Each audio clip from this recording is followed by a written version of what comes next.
창세기 18장 1절에서 15절 말씀. 여호와께서 마므레의 상수리 나무들이 있는 곳에서 아브라함에게 나타나시니라.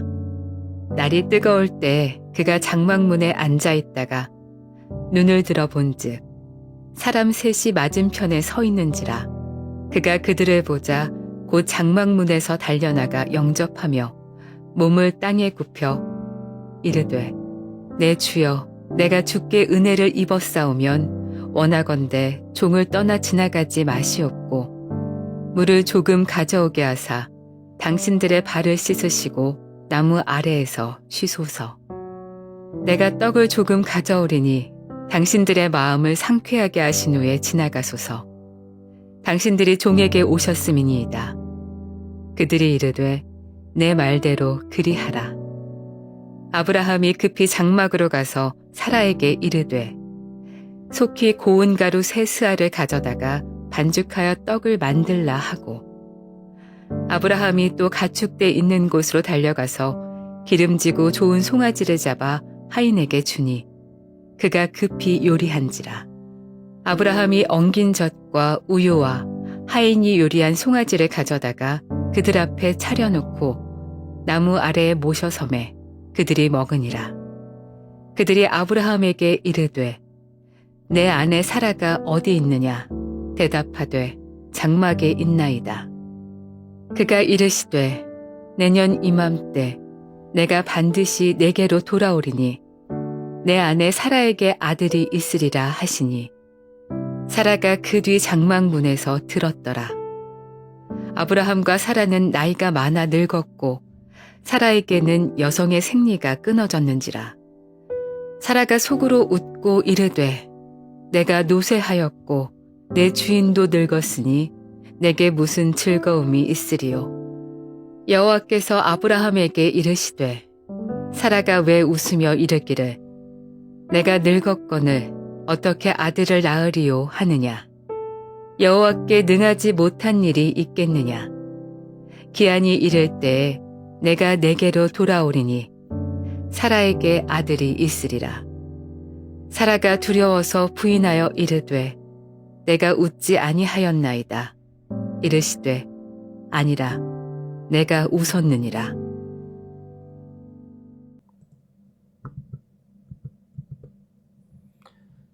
샬롬. 오늘도 하나님의 말씀으로 하루를 시작하시는 여러분들에게 하나님의 은혜와 평강이 충만하게 넘치시기를 간절히 축복합니다. 2025년 2월 14일 금요일 우리 창세기 18장 1절에서 15절 말씀을 가지고 사명의 사람으로 거듭나라 라는 제목으로 함께 말씀 나누도록 하겠습니다.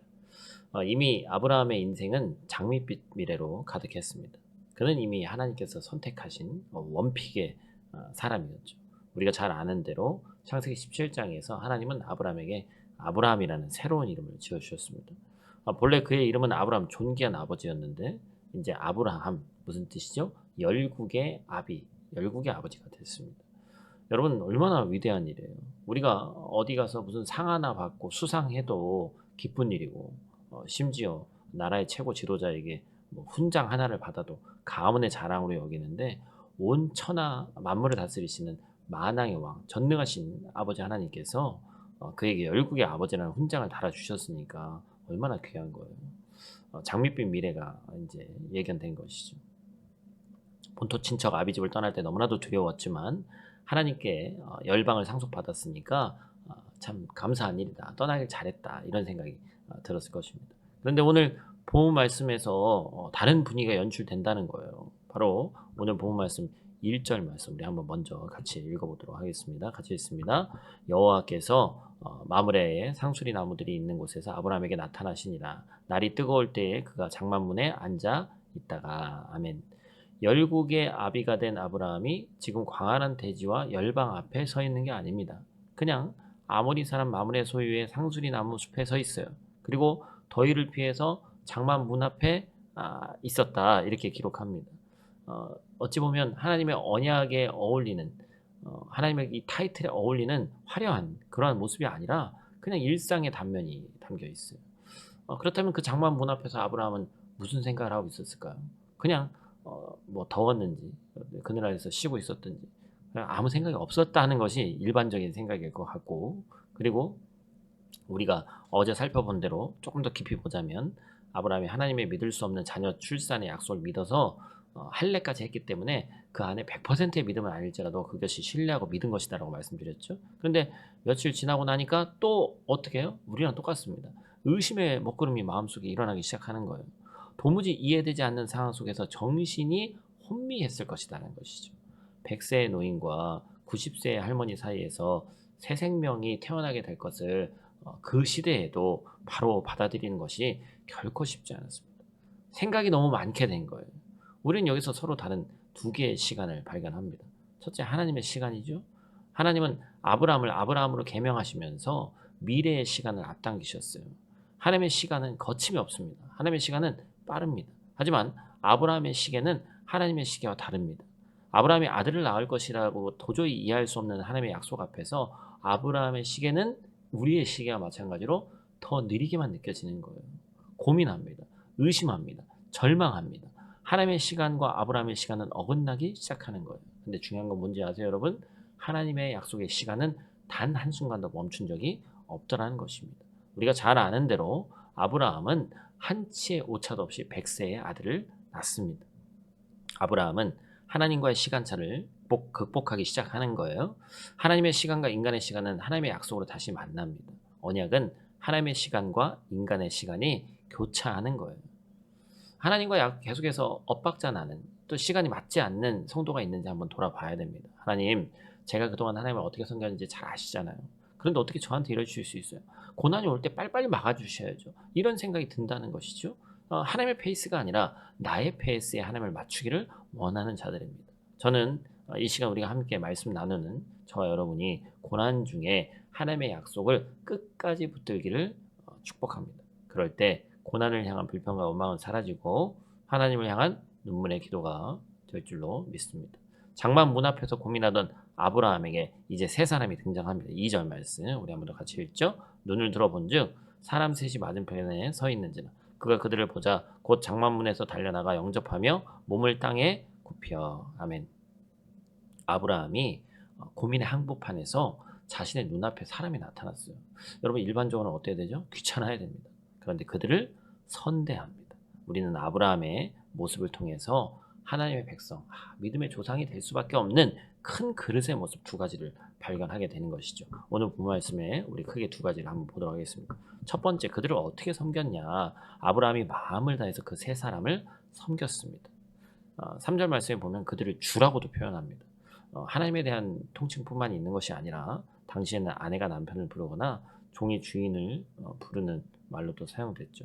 다시 말해서 자신을 낮추고 상대방을 높이는 극존칭입니다.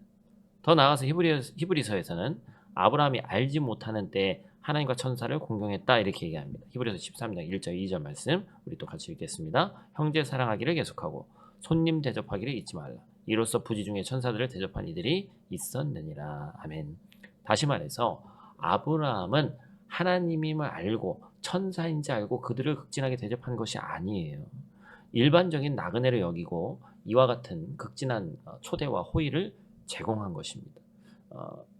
이 8절 말씀에 나오는 모셔서다 이런 표현은 신약에서 나타나는 디아코노스.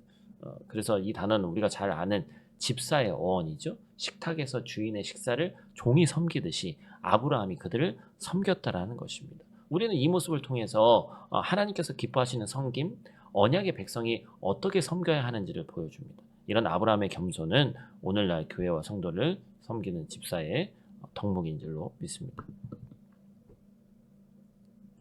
두 번째로 배울 것은 기쁨으로 열심으로 섬겼다라는 것입니다. 6절 말씀 같이 읽겠습니다. 아브라함이 급히 장막으로 가서 사라에게 이르되 속히 고운 가루 세 스아를 가져다가 반죽하여 떡을 만들라 하고 2절을 보면 달려나가 6절에는 지금 읽은 6절은 급히 속히 7절은 또 달려가서 급히 요리한지라 지금 찾아온 손님을 대접하기 위해서 여기저기 뛰고 있는 100세 이 노인 아브라함의 모습을 우리가 보게 되는 것이죠.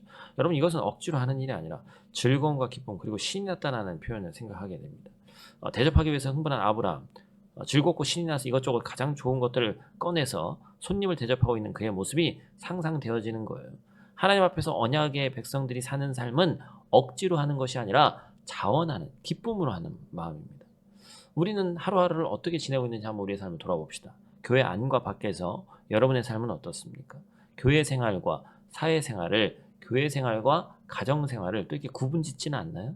주말의 삶과 주중의 삶이 다르지 않습니까? 사회생활은 원래 다 그런 거라고. 이 세상의 처세술, 하나님의 말씀이 아닌 처세술, 세상의 어떤 자기 개발을 따라가고 있지는 않습니까? 저 여러분이 살아가는 지금 이 순간은 우연히 존재하는 시간이 아닙니다. 저 여러분이 살아가는 오늘이라는 시간은 그냥 흘러가는 대로 내 마음대로 살 수 있는 시간이 아니더라는 거예요. 저와 여러분이 살아가는 지금 이 순간, 이것은 십자가에 달려 죽으신 우리 예수님의 피값으로 사신 거룩한 시간인 줄로 믿습니다. 내가 살아가는 일상의 매 순간이 하나님을 향한 순종이어야 할 줄로 믿습니다. 믿음의 가장으로, 남편으로, 아내로, 기도하는 또한 어머니, 아버지로 여러분의 영과 육이 정결해지기를 주님의 이름으로 축복합니다. 나의 일상에 하나님의 말씀을 회복되면 나의 인생 역시 또한 풀리지 않던 것들도 풀리게 되는 겁니다. 이제 말씀을 정리합니다. 우리의 작은 일상은 하나님의 거대한 약속이 버겁게 보입니다. 그래서 두려워하고 걱정하고 내 시간표에 맞추려고만 듭니다. 그러나 전지전능하신 하나님의 약속은 단 한 번도 멈춘 적이 없습니다. 하나님의 시계와 인간의 시계가 다시 만나는 지점은 바로 하나님의 약속이에요. 하나님과 인생의 시간차로 고민하는 성도가 있다면 하나님이 내게 주신 약속을 다시 한번 붙들기를 주님의 이름으로 축복합니다. 그러할 때 우리는 갑자기 눈앞에 나타난 세 사람을 선대한 아브라함처럼 부지불식간에도 하나님께 순종하게 될 줄로 믿습니다. 우리 다 같이 있는 자리에서 기도하고 마치도록 하겠습니다. 사랑과 은혜가 충만하신 아버지 하나님, 오늘도 저희를 주의 말씀 앞에 불러주시고 예배하게 하시니 감사를 드립니다. 아브라함이 장막 문 앞에서도 고민할 때 하나님이 신실하게 찾아오셨고, 우리의 시간이 하나님의 시간과 엇갈리는 듯 보여도 주님의 약속은 단 한 번도 멈추지 않았음을 믿습니다. 우리가 연약하여 의심하고 낙심할 때에도 하나님의 말씀을 붙들게 하시고 주님의 때를 신뢰하며 기다리게 하여 주시옵소서. 아브라함이 기쁨으로 나그네를 섬겼듯이 오늘도 우리도 만나는 모든 사람들 가운데 사랑과 기쁨으로 섬기게 하시고 우리의 삶이 억지로가 아니라 감사함으로 드려지는 예배되게 하시고 어디에 가든지 하나님의 영광을 나타내는 믿음의 사람으로 오늘 하루 살아갈 수 있도록 하나님 도와주시옵소서. 오늘도 우리와 함께 하시며 우리의 걸음을 인도하실 하나님을 신뢰하며 나아가오니 우리의 삶이 주님의 뜻 가운데 있게 하여 주시옵소서. 감사를 드리며 예수님 귀하신 이름으로 기도드립니다. 아멘.